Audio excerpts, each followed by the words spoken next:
control through this 8259. Now, what is the need for it in 8086? If you look at 8086 architecture, if you remember it, if you remember the architecture, we have two interrupts. If you see, one is your non-maskable interrupt, and another is our INTR. So these two interrupts, these are not enough for our large system, which may be controlled by 8086. So what is done when you have a process, chemical process, you may have to be checking a chemical plant is to be controlled by 8086. In that case, we may have to check the temperature, pressure, water level of particular process. Then we may have to say control the motor, say put on a fan, all this various operations, real-time operations, they need to be done. So all the parameters, they are non-electrical, so they have to be converted into electrical. Transducers does that. And these electrical signals which are received by this 8086, they should be acted on by the 8086 properly. So we have that day-to-day D2A converter doing all that. But various IO devices, the parameters of these IO devices, how are they received by 8086? Some more than say 10 and 15 inputs may have to be taken by a particular process control by 8086. So 10 IO devices may be interrupting this 8086 through this interrupt controller. So how this is available? 8259 is designed to minimize all, all the software and real-time overheads which are available in handling this priority interrupts. That is when 10 input lines are interrupting at the same time to an 8086, one of them should be given a priority, and at a time 8086 can only process one interrupting source service only. It can serve only one interrupting input. So in that case, priority among them, it is decided by this 8086 through 8259.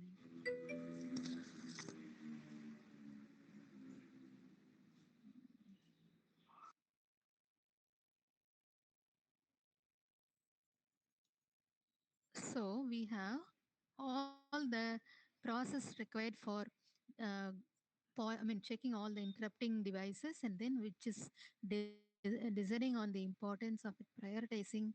That is all taken care by this 8259. And 8259A, why this EAA is advanced version, only 8086, with the 8086 only 8259A can be connected. 8259 is also there, that is possible only for 8085. That is to be connected only with 8085. So 8086 had to be connected with 8259A. So this 8259 under, it is possible to have with the one 8259 chip, we can have 8 interrupt lines to be connected, and it can be a maximum of 64 interrupts can also be expanded using cascading of this 8259. That we will see about it in the following slides. Before that, what are the various pins which are available? So D0 to D7, it is a 28 pin IC.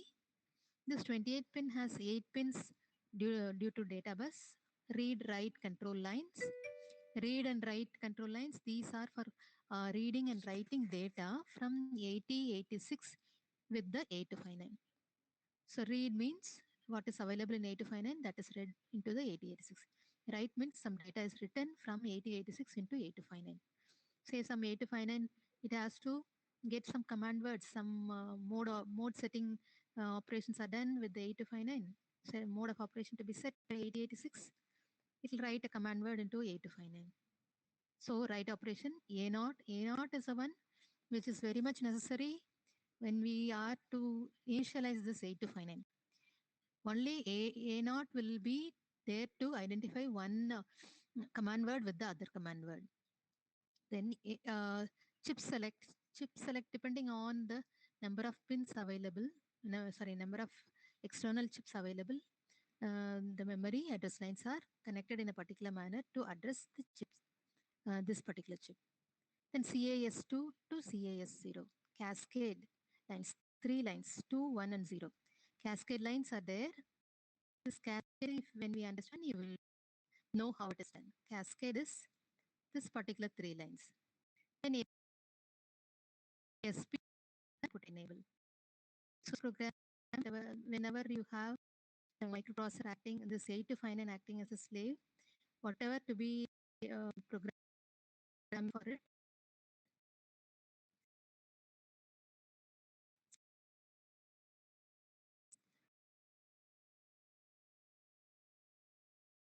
BNT 8259 the interrupt request from the IO devices, and then any one of the interrupts will be processed by 8086. So that request from one selected input, it is available as the interrupt output from 8259 into 8086. The interrupt acknowledge. This line is the line through which the 8086 acknowledge the 8259.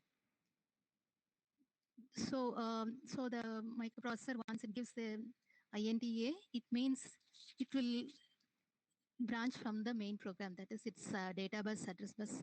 They can be used by this 8259 for its operation. Then IR0 to IR7 interrupt request lines.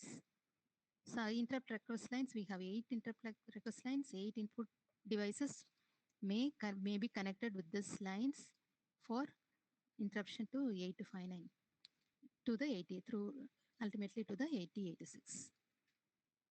So we have the block diagram. Let us see what is it. An expansion of the pins which we already saw. So the 8 data lines D0 to D7, this is it. Then we have the read line, write line, read write control logic. So all the command words, they are going to be written into it. Status information of various registers. So various request registers there, service registers there, mask registers there. They will be read. They can be read into 86 using this read command. Write command inputs. Then A naught is the one to differentiate between the control words. Chip select goes to this read write control logic. So 8259, if it is selected, it actually goes and selects this. Then cascade buffer or comparator. So this cascade buffer or comparator, this is one, it's a buffer basically. So it gives out three lines. These three lines are they provide the identification for the 8 2 to the power of 3, which is 8 combinations are available. The combinations here 000 mean it may go to a particular 8 to 59, which may be given this 00 as combination to its uh, chip select. So this will be available for connection with the 8 input lines, 8 to 59s. So 8 to 59s of this similar structure is going to be there. So how is this cascade? If we see, this cascade connection will be something like this. So we have 8 to 59s. This 8 to 59s will have IR0 to IR7, similar to IR0 to IR7. We have 8 setups available, and they have the CAS0, CAS1, CA2. These three pins will be available in all of them. All the CAS, they will be connected to the main 8259. So this is called master 8259. All these are called slave 8259. So there will be a communication between this master asking the slave to identify itself. So through this CAS lines only, the slave will be identifying its number. So the first one will have 000, that will be given out to this, so that this 8259 will understand this is the device which is to which the process has to be done, interrupt process has to be. This will happen as a that is the initial process in a service routine, which may have IR0 of this one to interrupt our 8086. So going back, so this is the cascading which we have, the CAS 0 to S2, the need for it, the function of it we just saw. It is for sending the identification of the slave 8 to 5 9s to the master 8 to 5 9. So going back, then SP bar N is enabling this particular buffer structure. So then we have the IR0 to IR7 8 lines, the IO devices which need interrupt 8086 interrupted, whose which has to interrupt the 8086, they only activate the 8 to 5 9 through these lines. So the particular device connecting with this, if it sends a pulse, that will be accepted by IRR. How many devices want to interrupt?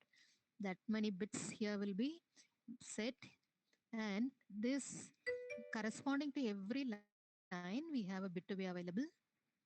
All this devices status will be checked by this priority resolver because all the devices cannot be interrupting the 8086. To these two lines we have the 8086 connected. All of them cannot be serviced by the 8086. So just get all the request lines and into this priority resolver. Priority resolver, what it does is it checks how the priority is set within this 8 to 5 9. There is a mechanism. There are several ways in which the priority can be set. So that according to that mode of operation, priority resolving operation, whether if that particular line is not masked, the masking can be done using this mask register. So this mask register content will be filled with data by one of the command words. So if the mask register content for 8 lines, there will be 8 bits available. If the particular IR0 is to be masked, then the LSB will be made one. So masking will happen for this IR0. So even if this device, any device interrupt through this one, through the IR0, no interruption can be possible. So prior, this will ignore it and the remaining devices will be checked. So likewise, once priority is resolved here, uh, with of the many request lines, one of them will be selected, and that on selection of that, interrupt will be given. Then the micro 8086, what it does is it will send the INTA. Then the INTA will be given out to the 8059 for play for the 8059 to place one call instruction, a call opcode, and on getting a call opcode, this 8086 will again give two INTA signals. With first INTA signal, the 8259 will place the particular um, resolved interrupt, uh, that particular interrupt service routine address, vector address, lower order vector address will be placed. With the second INTA, the higher order address will be placed. So then the microprocessor, what it does is now it is available with the vector address. So the address and data bus connected with the 80 memory address. So we have the ISR there fetched. Before that, the ISR before it is entered, the 8086 has to store all the important registers like status register, then its flag, general purpose registers, AX, DX, CX, SIDA, all of them, it can store in a stack and then go into the service routine given. So once that, when it is servicing a particular input line, it will, what it will do in ISR register is 8059 will set that particular register. If IR1 is serviced, this is a 8-bit register also. So we have D0 to be not serviced corresponding to IR0, IR1 is. So the second lowest bit will be made one. So in service register will have the second bit to be made one corresponding to IR1 being serviced.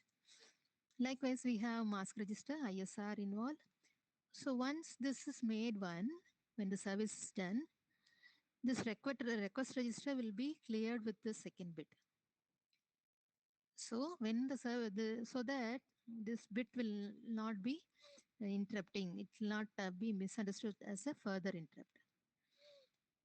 So this is how all the blocks of our 8259 are involved in our interrupt process. So my processor is now going into ISR, and then at the end of it, we may have a end of interrupt instruction. This end of interrupt instruction may be there may be a specific one, or it may be an automatic one. So there are different way to operate this 8259. So that setting of the end of interrupt, it is given by a command word. So that totally we have so many command words. We'll see about them one by one. So the functions of various registers only, whatever I said just now, it is given here. Interrupt request register indicates all the interrupt levels requesting service. All the interrupts which are requesting service, they are indicated. Priority resolver determine the priority of the bits set in the IRR. So of the many bits set for request, what is the priority? The highest priority is selected and it is strobed into the corresponding ISR during the INTA sequence. Then interrupt service register stores all the interrupt levels currently serviced. Then interrupt mask register, it can enable or mask interrupts through M0 to M7. 0 means enable, 1 means masked. Then the block diagram, what we saw, data buffer read write logic. So in the read write logic, we have the initialization command word registers. There are 4 initialization command word registers in the control logic and 3 operand command word operation command word registers. So this interrupt request, what is the procedure? Once the interrupt request lines are high, then the corresponding IRR bits are set, define and evaluate, and resolve priorities, send interrupt to the CPU. Then if the CPU, then the CPU, the 8086 acknowledge the int, responds with int A, and during this int A, ISR bit is set, and the corresponding IRR, that is the request register, that will be reset. The features of them, so 8259, what are the possibilities with them? If you see, they can manage 8 inputs, and when they are servicing the request, that it can vector an interrupt anywhere on the memory map through program control without additional hardware. The meaning of it is, when the main program is available, suppose microprocessor is at this point, that this instruction and an interrupt occurs, then what is done is it has to store this particular PC content somewhere in the stack, and at the end of the instruction, it branches to the service routine, interrupt service routine. So this particular at the end of it, there may be a I return. I return will be to return to the next instruction where the interrupt happened. So this interrupt branch address IBA can be anywhere in the memory. That is what we are saying as our vectoring anywhere in the memory map. So it can solve 8 levels of interrupt priorities in a variety of modes. So priority setting is different. It may be fully nested mode. It may be a automatic rotation method or a specific rotation method. What these are, we shall see. So with additional 8259, this the 8 interrupt lines can be expanded to 64 interrupt levels. So these are the features of our 8259. So what is happening that we already went through, this is what is given here. The process, once a request is starting in the IRR line, what happened with our priority when the call instruction is given. In first INTA signal will be from 8086, then 2 more INTA interrupt acknowledge signals will come. So you find that in the 8259 interrupt process, the 86 actually gives out 3 interrupt acknowledge signals. So now we know the overall operation of our 8259 in the interrupt process control. Now, how to set the 8259 in various modes of operation? That is, priority resolving method. Then there is some method in which you end the process. All of them, they have to be, and masking, enabling the interrupt and not enabling them, that is also should be taken care. So these are done by using 4 initialization command words and 3 operational command words. So a sequence of 4 bytes. In in that, all these 4 bytes will be stored in 4 registers. If you look at it, initialization command word, only 2 of them are compulsory. Whatever be the way of 8259's operation, 2 should be always there, and 2 may be optional. Under certain circumstances, the other ICWs will be used. Then operational command word, upon the way it is to be operated. Okay, operational. This is initialization command word.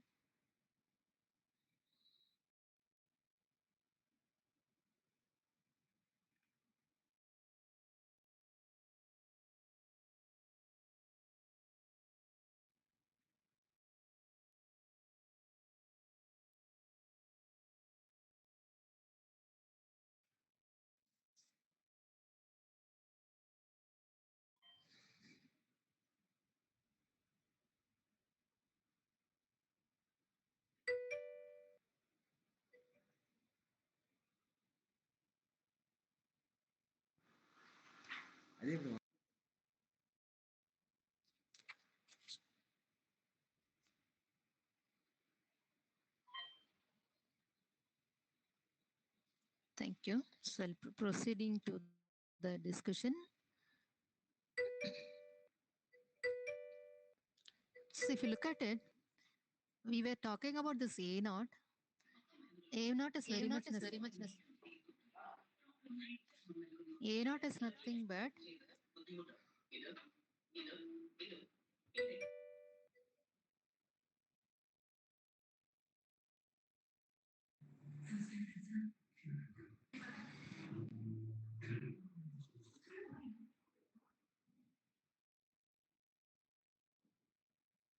so A naught is an important part of our initialization command words.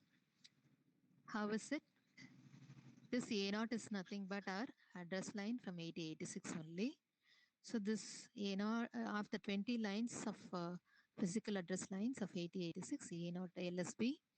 If it is 0, it has to be 0 for ICW1 to be to be operated. It should make an impact on 85. It should be valid one.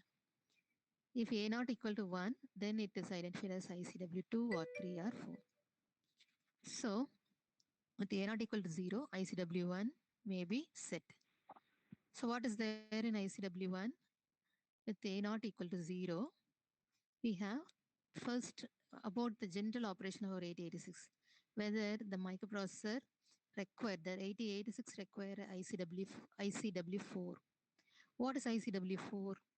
ICW4 is actually talking about the microprocessor, whether it is 8086 or not, an automatic end of interrupt, or whether it should be cascaded, that is master slave operation is there, buffered and fully nested mode of the priority, whether it is fully nested way, it should be operating. So this is what, that is whether it is a 8086 processor. If that is the case, it is cascaded, and any service require a automatic end of interrupt or specific in EOI, and buffered mode of operation for the cascading operation. Then specific fully nested mode the operation is. So this is what it is general way the 8086 is operated. Whether that matters, whether we are going into cascading, then only this particular ICW4 is required. If we are not cascading, we need not be bothered about this ICW4. So this may be 0. This bit may be 0. Then next is about whether it is single or several, single or cascaded. This bit indicate tick is cascaded or not. It is cascaded means this ICW is going to be needed for representing whether it is to be automatic end of interrupt or interrupt, and special fully nested mode of operation is to be done there. Single or What about it? Then this is address interval. It is usually zero, zero meaning that this 8086 interrupts all having four bytes of vector address. So the vector address of 4 byte, if it is zero here, 4 byte, that is 2 bytes will be for instruction pointer, the 16-bit instruction pointer. So it is 2 byte for instruction pointer, and 2 byte will be for the code segment content. Segment is to offset method should be used for physical address calculation. So address interval of 4, then it is level or edge trigger. So whether when the interrupt is given, whether it is a edge triggered one or it is a, whether the option through interrupt lines edge detected or be detected. High interrupt, all the interrupt lines are high. When it is a 1 here, level triggering of the thing will happen. 0 means edge triggering will happen. So then other combinations are remaining the same. D4, D5, D6 should be 1, 0, 0 and 0. Okay, and A naught should be always 0. So only 1, 2, 3, 4, 4 criteria are fixed in this ICW4, ICW1. Whether it is single or cascaded, ICW4 is required or not. The address interval to be 4 only for 86, and whether it is edge or level trigger. And then second ICW4, second ICW2, that is initialization command word 2, is nothing but it is to identify the interrupting line, which is the interrupting line. IR0 interrupts, then through this line it will be 000. IR1 is interrupting, 001 will be the available. Likewise, we have the other bits are to indicate the type of the interrupt. How many types of interrupts for 8086? The interrupt types are 256. There are 256 interrupt types possible, meaning that all the interrupts, any type, that is INT-N if you take, then the vector address is calculated using this type number. So INT-N, if it is specified, N into 4 will be the instruction pointer content. So if it is given as INT4, then 4 into 4, 16 is the address. 000616 will be your instruction pointer value. And then we will have plus 2. Plus 2 will be your code segment address. So from the type here will be filled by the initialization command word 2. So which of the particular which particular interrupt request to be done, and what is the type to be allocated for it. What type of, type actually allocates the vector address. So type number of the interrupt and which line is to be allocated to it. So next is ICW2. If ICW1 was saying about cascading, whether done and whether ICW4 is required and whether it is level or edge triggered, this ICW tells you about whether it is what type of interrupt for what interrupt line. Then the ICW3, this is whenever we have cascading, then only this ICW3 is to be used. So this is an optional one. It is needed only when cascading is done for our 8 to 5. For simple purposes, ICW3 is not required. Where we have only 8259 in our 8086 system, we need not go for ICW4 3. So this ICW3 and ICW2 also, if you see, both of them have A naught to be 1.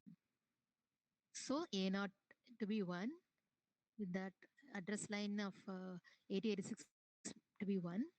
We have ICW3. 1 may be written for master operation. I told you this ICW3 is for cascading. Whenever there's 8259 is cascaded. So it means this circuit will be,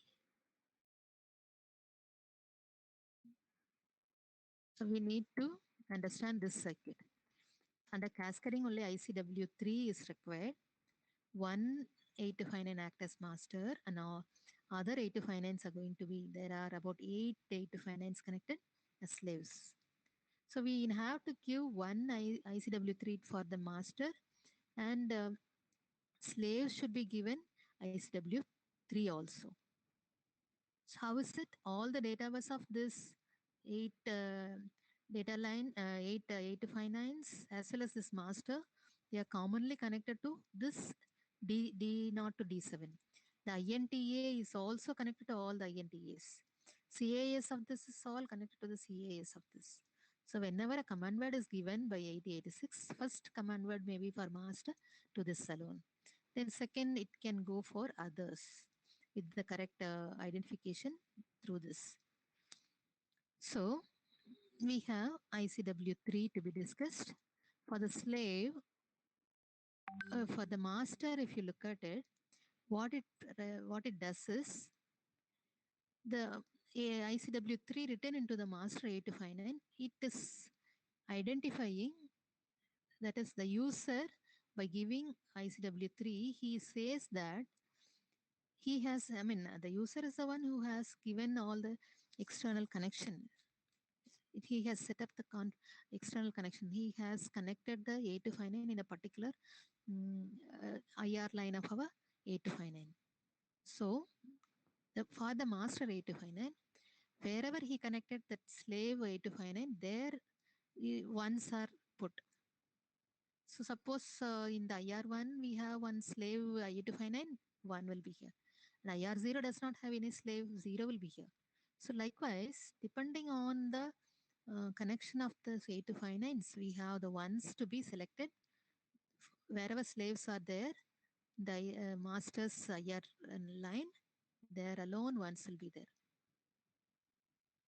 And then for a particular slave line given, is for a particular slave connected, what is the ID that is also given. So D0 to D2 represent the slave device ID. How the ID is like this: 00 means ID is 0 until 7 it is given. So IDs are available. These are stored in our slave 8259s earlier. So before the operation is started, the interrupt operation is done, this ICW3 should define all of this. So 8086 will give a master. Into the master, this ICW3, which will say whether this particular line has a slave or not. Then through the data lines, this 8086 will also say to these slave lines what are their IDs, and that will be stored into the ICW3 registers which are available. So if you look at that 8259, into this 8259 we have 4 ICW registers, 3 OCW registers. So in the IC3 register of our 8259, that information will be there. Whether master slaves, whether the slave is allocated for this masters, in which line, that information will be available here. In the case of slaves, their ID will be stored in the IC3. So this is all done through the instruction given by the user in the 8086 program, transferred through this D0 to D7 into this data lines, D0 to D7 lines. Then about this ICW4. The ICW4 is for our, earlier we have already seen that it is whether it is a 8086 microprocessor, this will become one microprocessor mode. If mu p m equal to 0, then 8259 will be operated for 8085 system. If this particular pin is 1, it will operate for 8086 system. So if it is a 8086 connected in with the 8259, this will be 1. Then AEO, automatic end of interrupt. So what is this automatic end of interrupt? So without all the that is as soon as a particular um, interrupt service is over, then the end of interrupt will be released as it is. The end of interrupt will be transferring the process into the main program.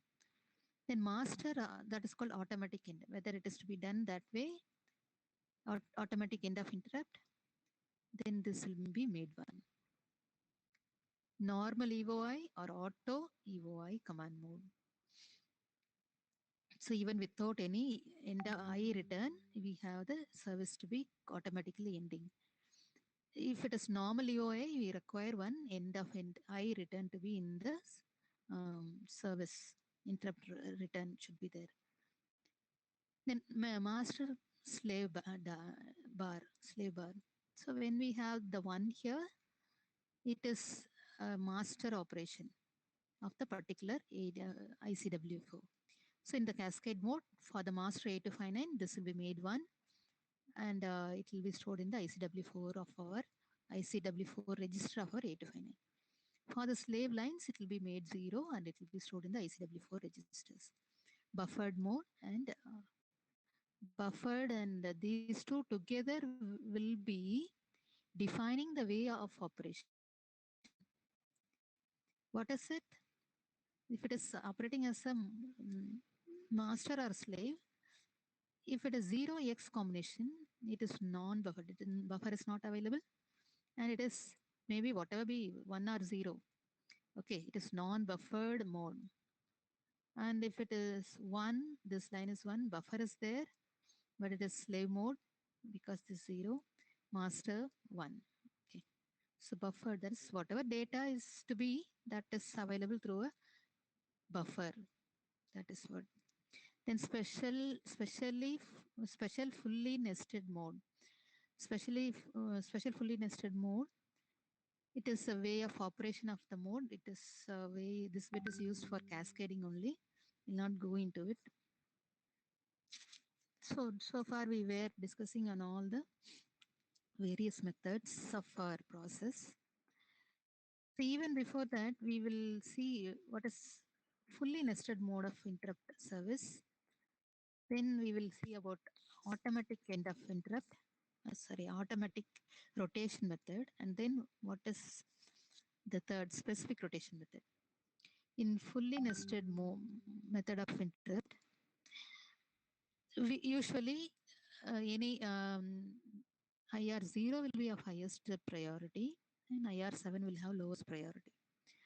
And this default operation can also be altered as we can have any of the interrupt line given priority, highest priority, and then once that priority is over, then we have the next higher line to be serviced and so on. So this is a fixed way of priority. So the 8259 will be fixed with the priority, that is fully nested in interrupt process. In automatic rotation method, what is done is the one which is serviced, which was currently serviced, that will be given lowest priority. Once the service is over, it will be lowest priority interrupt. And the next one will have the highest priority. Then it goes on. Suppose IR2 is having a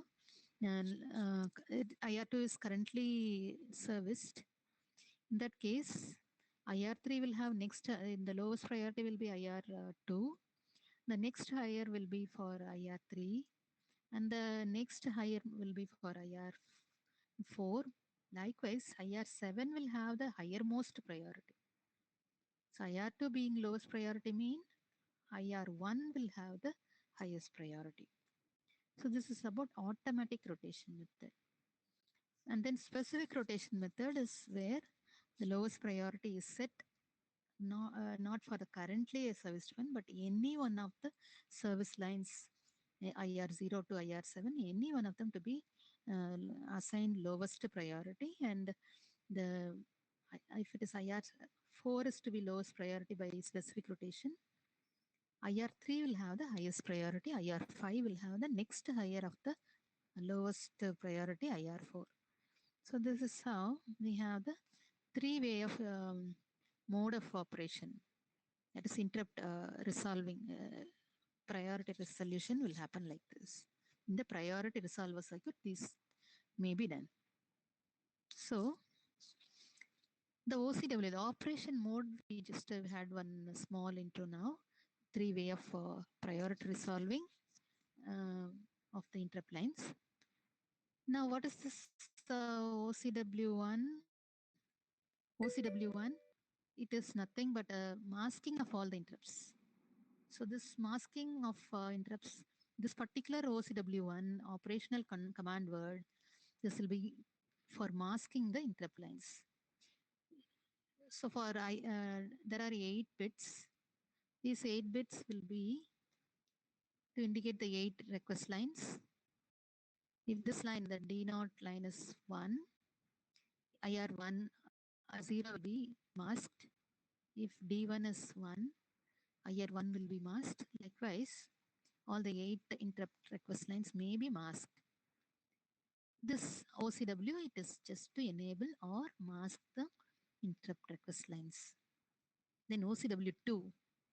What is this OCW2's operation? OCW2's operation is to say about the how the resetting of the ISR bits may be. So earlier before starting the interrupt procedure, we had this process, that is when the interrupt service routine is started for a requesting line, IR2, suppose IR2 is requesting service, then this IR2 request status, it is indicated in the IRR register, request register. IR2 particular corresponding bit will be 1, and then uh, priority resolver will be resolving a priority among many other. If it is some other device also wanting interrupt, I suppose IR2 is selected as the one to give service by the 8086. In that case, interrupt will be enabled by this 8259 to the 8086. Interrupt acknowledge will come from 8086 into the 8259.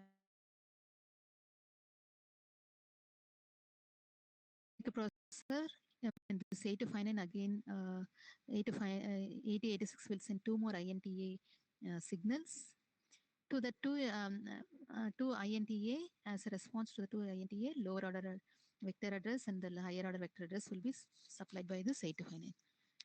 So depending on the type which is allocated for the particular request line. So this we did it in the ICW2. So the particular level of interrupt and the type allocated for it, these are in ICW2. So depending on the type, the vector address calculated into 4 and 4 into 4 plus 2 will all be done. They will be sent into our sent to the 8086 through the database. So when this has been done and service is starting, the ISR bit will be 1 and the request line will be made 0.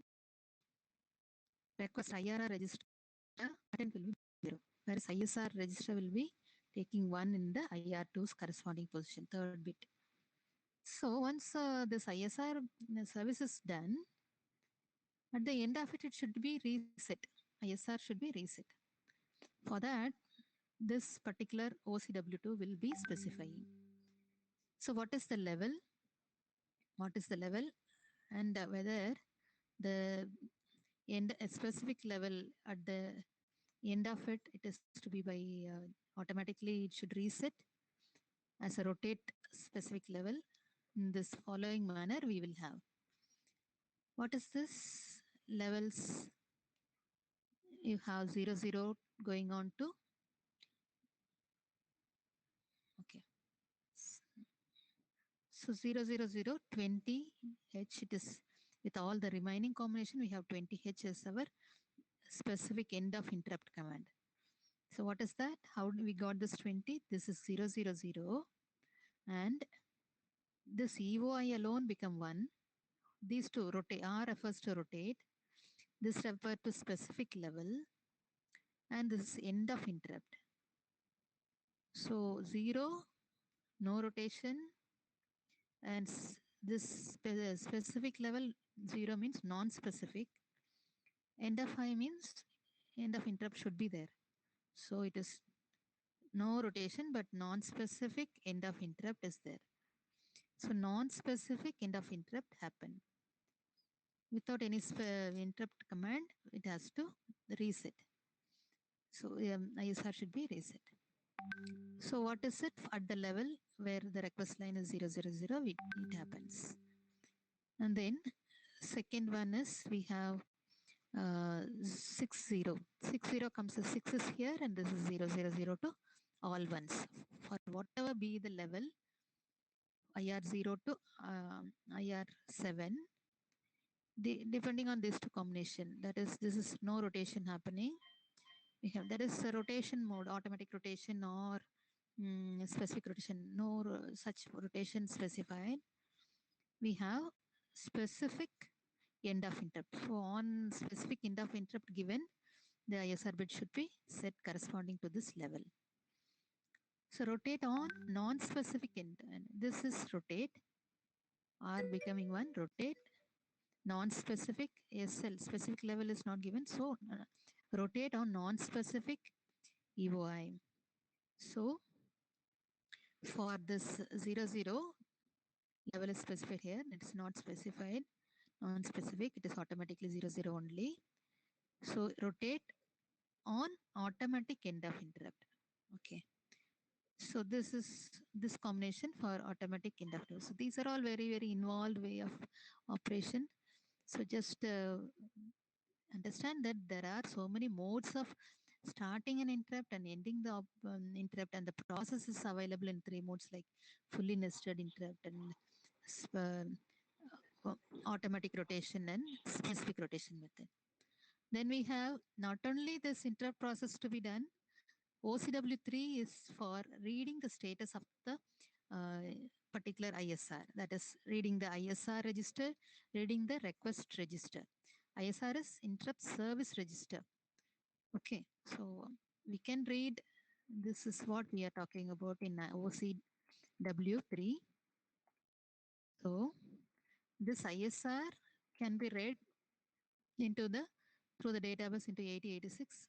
IRR can be read through this bus into the database of the 8086. So OCW3, it involves these two lines, these two bits, they refer to um, read register and read service, interrupt service. Okay, read register, record register. So register reading, both of them should be one.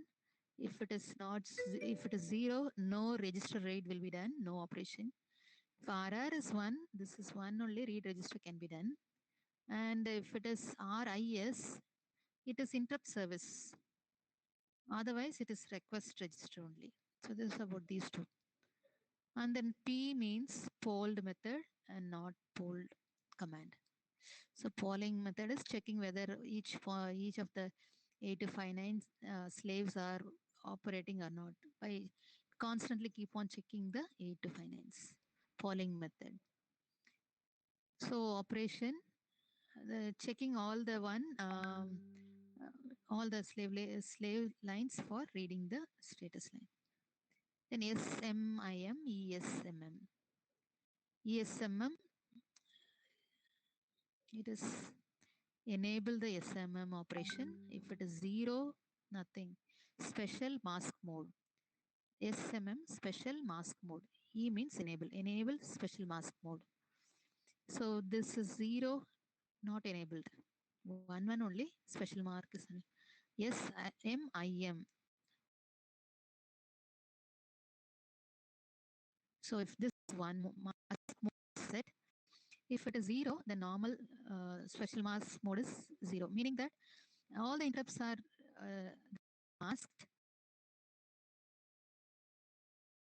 Interrupts will be masked, and the 8259 is only available for a read operation. That is this ISR and request register reading. So no interrupt service, but read 8086 now interact with the 8259 for only reading the register content and the reading the service register and the request register content. No interrupt service done. So that mask setting and not resetting is done using these two bits. And this is for doing specifying what register to be read. And if it is in the cascaded mode, polling by whether to be polled or not polled. That is it. So this is about all the ICWs and OCWs. So when interrupt operated, what sequence it will happen? ICW1 should be first given. ICW1, if you look at it, we were saying with it was with the ICW1, we specify whether it is a single mode, whether the interval is uh, then ICW2 should be given. With the A naught equal to 0, this will be given. A naught equal to 1, it should be given. The ICW2 is for what interrupt line, the request line, what level, what interrupt level we have, what type of interrupt to be allocated in the ICW2. You set this ICW1, send it into the 8259, then send the ICW2. So if it is a cascade mode, only then we go for ICW3. Otherwise, you go skip and go into ICW4. So if it is ICW4, is ICW4 needed? Yes. Give it and then set it for various interrupt requests. And depending on the OCWs, we have the operation to take place. Depending on the OCW, we have the fully nested mode, special fully nested mode, automatic rotation, specific rotation, special mask, and the polling method. In the OCW3, we have the polling method specified. Special mask is for reading the status of our 8259. These three, fully nested, automatic rotation, specific rotation for interrupt process. This is for cascading mode. So this is all the various modes, cascaded 8259 mode, various modes of 8259. So suppose we have a particular example. Say these are our criteria. So our way to operate the interrupt is suppose we are having some 8 interrupt lines. In that IR6 is to be lowest priority. In that case, and it is to be a special mask mode and single mode only. We have only a 18259 level triggered and non-specific fully nested operation and specific end of interrupt mode. These are all to be identified in our way of operation. Then how the 8259 will be operating in this level, in the interrupt to be a high level to be interrupting, and there should be only one 8259 special mask mode. We are reading the status, okay, and we are reading the status of a register stack, that is service register and interrupt request register only. That is what is happening in special mask mode, and it is a non-specific fully nested mode way of interrupt process. Specific end of interrupt is given in an interrupt service. Specific end of interrupt should be given. All of this should be reflected in the ICW1, ICW2, ICW3, 4. So in single mode operation, we don't require this ICW3. Okay. So OCW1 and OCW2, OCW3 should be reflecting all of this. OCW3 tells you about special mask mode. Then we have this masking to be held in this. Any request registers masking can be specified here. We don't require in this, there is no masking specified. Then OCW2, we say about our way of ending the resetting the ISR bit. Okay, automatic and rotation, non-specific rotation, all of that. So, okay.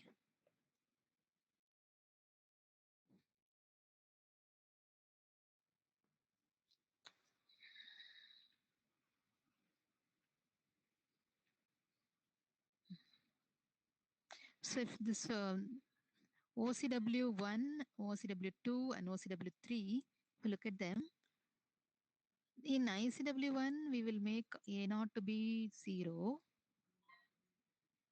and then all others will be made 1. Whereas here, A naught will be 0 here, and OCW A1 will be 1, and again this A naught will become 0 here. So we are A naught, B 0, 1 and 0 here is reflected in the address. Suppose it is given only A naught is specified for this initialization command words. So we are concerned about whether it's an odd one or even one. A naught equal to 0 means even one, and A naught equal to 1 will be odd ones.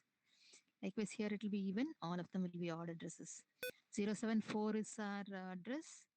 Then we will have a even 7074 higher order address. Any address, even address may be here, and all addresses, four different odd addresses may be given here.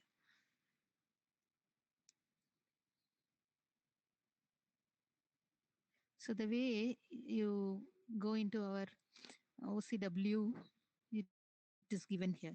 OCW1 is nothing but masking it. It is not specified here. Yet we are concerned about this non-specific EOA command.